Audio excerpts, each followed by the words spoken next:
Alright, so this is how it looks. Okay? Now we're going to add this part. We place this facing down. Let's adjust it.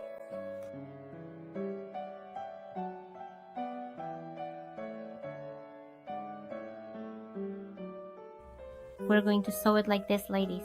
Look.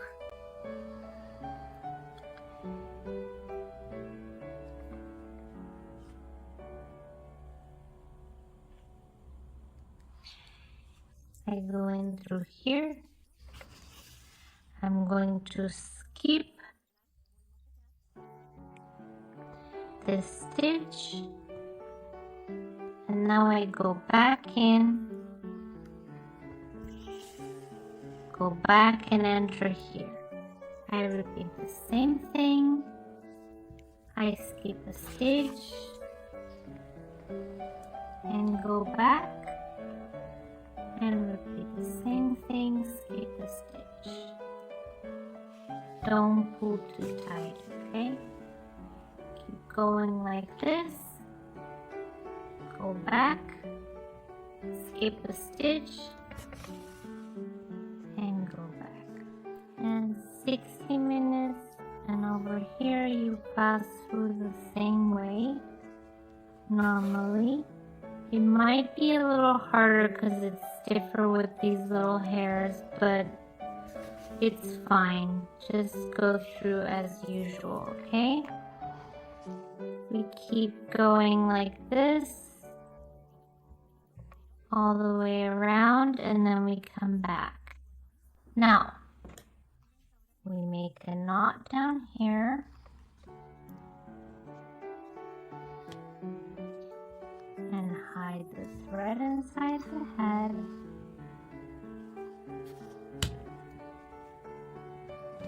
We're gonna make the horn in yellow. And I've already made a magic ring with 6 single crochets. For round number 2, we hide this thread and make 6 single crochets as well. I mark that stitch, which would be the first one. I have 2, 4, 5, and 6. Adjust it a bit. Now, for round number 3, we're going to do 1 single crochet, mark it, and an increase. Okay? That's the sequence. 1 stitch and increase, 1 stitch and increase. We repeat that 3 times in total. For round 4, make 1 single crochet in each stitch. For round 5, we do 2 single crochets and an increase. Repeat that sequence. 2 stitches and increase. 2 stitches and increase. I'm done.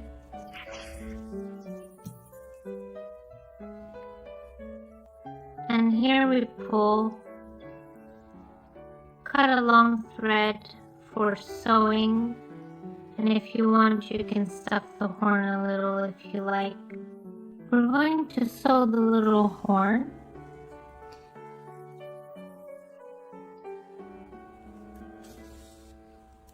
And look, 1, 2, and 3 free rows. The horn is sewn right there, and you place it as centered as possible. So let me show you a bit. We grab from here, from the white part and the yellow part. I'm going to grab it like this. And as we sew, we need to make sure it doesn't move too much, so it stays where we want it, okay? Keep going like this. Then we come back. Now we make a knot and hide it inside the head, and now we can cut. Ladies, we're gonna make the ears, and I've already done 2 rounds ahead, okay? For round number 1, I made a magic ring with 6 single crochets. And for round number 2, also 6 single crochets. I'll write it down for you here. Now, for round number 3, we make an increase in each stitch. I mark the first one. We need to make a total of 6 increases in this particular round. There, I have already completed 12 increases, and I will proceed to make 4 more additional increases, and then we will come back to continue. For round number 4, we will make 1 single crochet stitch in each and every stitch around the entire circumference zone, single crochet stitch in each and every stitch end. Then we will come back to proceed. For round number 5, we will perform 1 single crochet stitch followed by 1 increase. That is the repeating sequence for this round.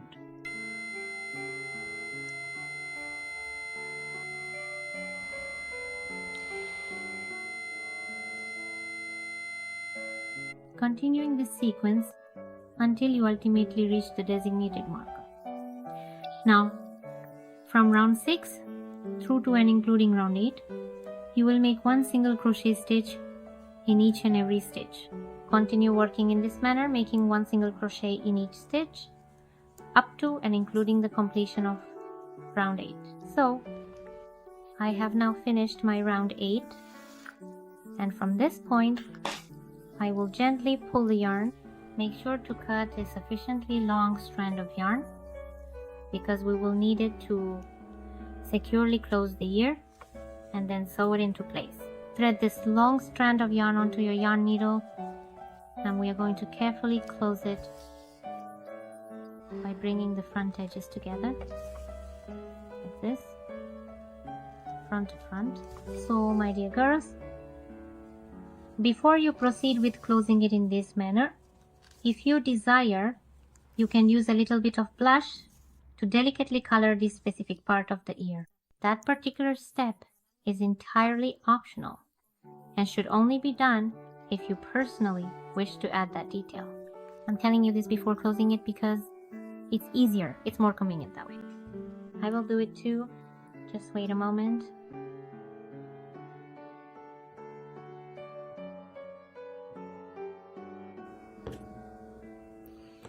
And now we're going to close it like this.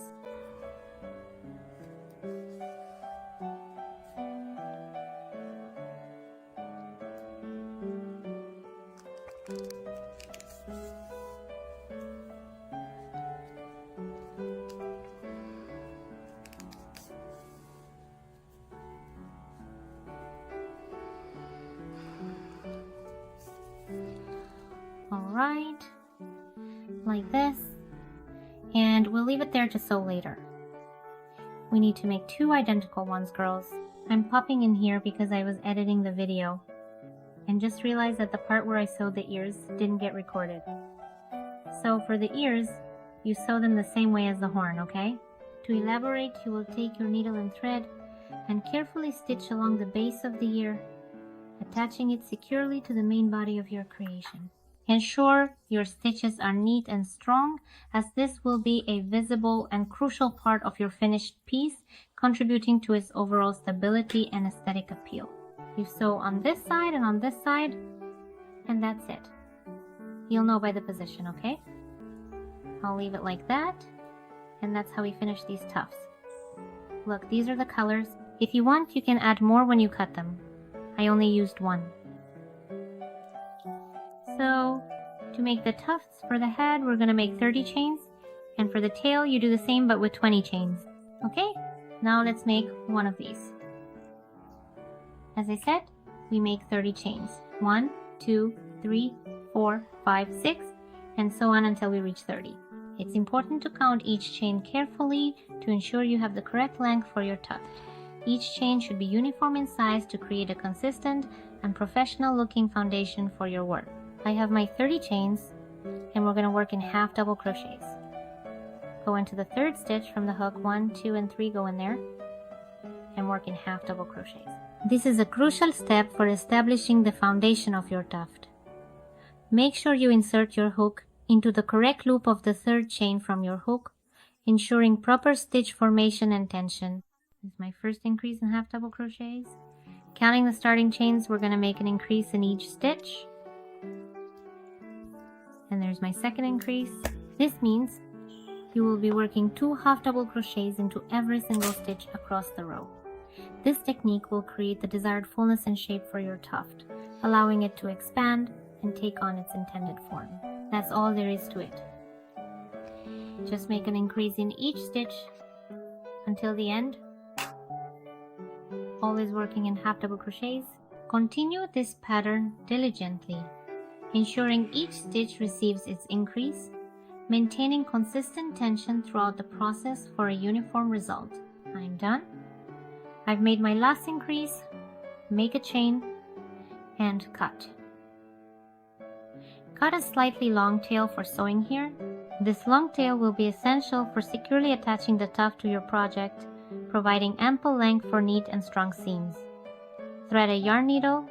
This part is from the slip knot, you know, when we started? That one. Arrange it so it goes around here more or less. And this one I'll leave for when I finish sewing. With this strand, I make a little knot. That's one option if you want. If not, you can hide this strand inside and sew with the other one. Just make several stitches. Once you see it's secure, bring it here, make a knot, hide it inside, and if you didn't do it that way, make a knot here and hide it inside as well. Then add the other little tufts. Okay girls, look, I've already sewn here and sewn the tail. As I mentioned, the tail is made the same way but with 20 chains, and this one with 30 chains. Place it in the middle and sew them the same way. Now let's make the rainbow. I did it in yellow, blue, and pink. Start with yellow and make a magic ring with 6 single crochets. 1, 2, 3, 4, 5. And now I'm going to change color. Switch to blue and make a slip knot at the end. I have 5 stitches, right? I make the 6th stitch, but I don't close it with yellow, I close it with this color. This is a key step for a seamless color change. Instead of completing the last stitch of the current color, you will pull through the new color to finish that stitch, effectively transitioning to the next color without a visible seam. Arrange the threads. First, let's close the ring. Arrange the threads. And now for round 2, we're going to make 6 increases, and we should be hiding these strands. There's 1 increase, another increase, and keep going like that until you have 6 increases in total. This means you will work 2 single crochets into each stitch from the previous round, resulting in a total of 12 stitches for this round, creating a flat and expanding circle. Once that's done, I cut the strands since they're already hidden a bit. I'm going to make the last increase and make a slip knot at the end with the pink color. So I make an increase, but I don't close it with this color. I close it with pink. There. And keep hiding these 2 strands. This one and this one. The sequence for round 3 is 1 single crochet and 1 increase. Repeat that sequence all the way around. This will expand your circle further, creating a total of 18 stitches for this round, maintaining a consistent increase pattern. Then hide these 2, tuck them in a bit, and cut them. Do 1 single crochet, 1 increase, and so on until you finish. Cut a long strand, pull it through, and thread it onto a yarn needle. We're going to join it like this way. I'll show you properly like this. In the middle, pass it through there, okay? Keep going so it ends up like this. And that's how it should look. With this strand, we're going to sew. I'll sew it off camera because you sew it the same way we sewed the little horn. The little horn, okay? Remember to secure all loose ends for a clean and professional finish. Join them together here and down here. And that's it. Then make a little knot and hide it inside, as always. And that's it, girls. That's all for today. And look, this is how they turned out. Each one a bit different. This one with a 2.5mm hook, and this one with a 1.75. There's a 2 centimeter difference between them. This one measures 14 centimeters and this one 12 centimeters. I hope you really enjoyed today's video. Sending you a big kiss, and I'll see you in the next one.